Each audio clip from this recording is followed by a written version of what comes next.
Remember the Ford Orion or the Vauxhall Belmont? Small saloons have never been very glamorous, but now Mercedes wants to revive this neglected niche with this, the CLA, a car so stylish it might just change the way we think about small saloons. Let's hope so.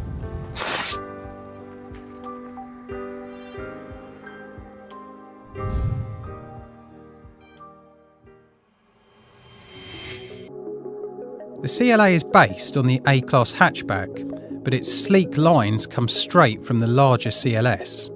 It's one of the most aerodynamic cars on the road, and one of the most eye-catching.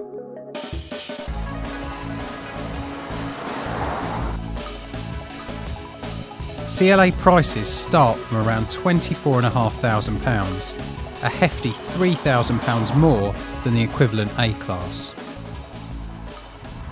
Style doesn't come cheap then, and the CLA 220 diesel that I'm driving today costs nearly £30,000.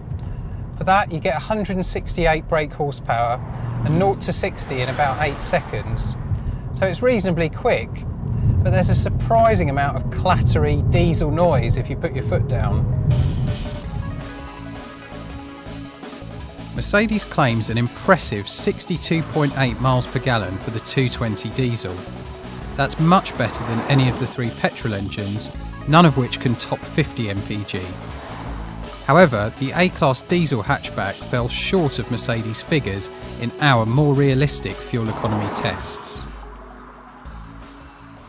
All CLAs come with a 7-speed dual-clutch auto, and while it's not the most quick-witted gearbox, its laid-back character suits this diesel engine well. And let's be honest, nobody buys a Mercedes with a manual gearbox anyway.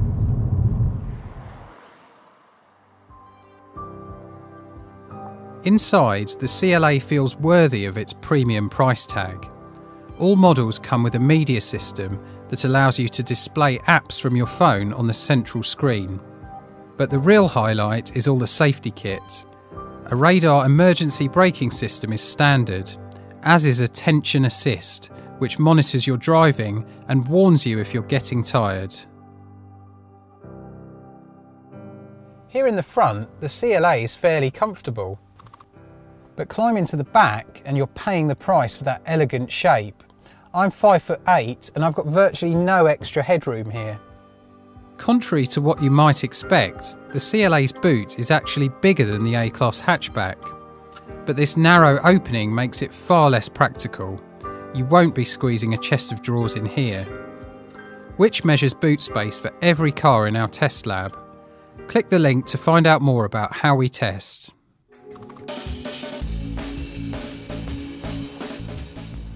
Now the A-Class got a lot of stick about its ride quality, not least from us.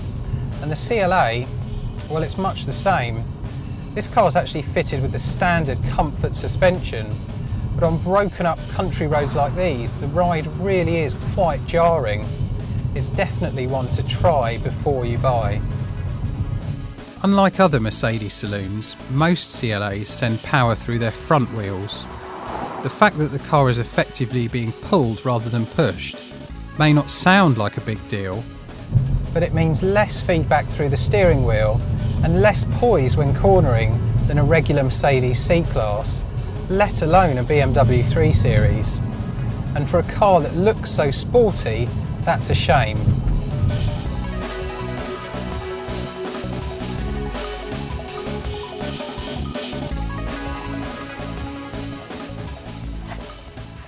The CLA is far from perfect then. It's expensive, there's not much room in the back, and the ride is rock hard. Despite that, I'm going to take my rational witch hat off for a minute and say that this is still a desirable car. A C-Class at near enough the same price is better, but only a CLA will make your neighbours feel jealous and make you feel special. And you could never say that about a Vauxhall Belmont. Click here to read our first drive of the CLA, or read our full lab test reviews for the Mercedes A-Class and BMW 3 Series.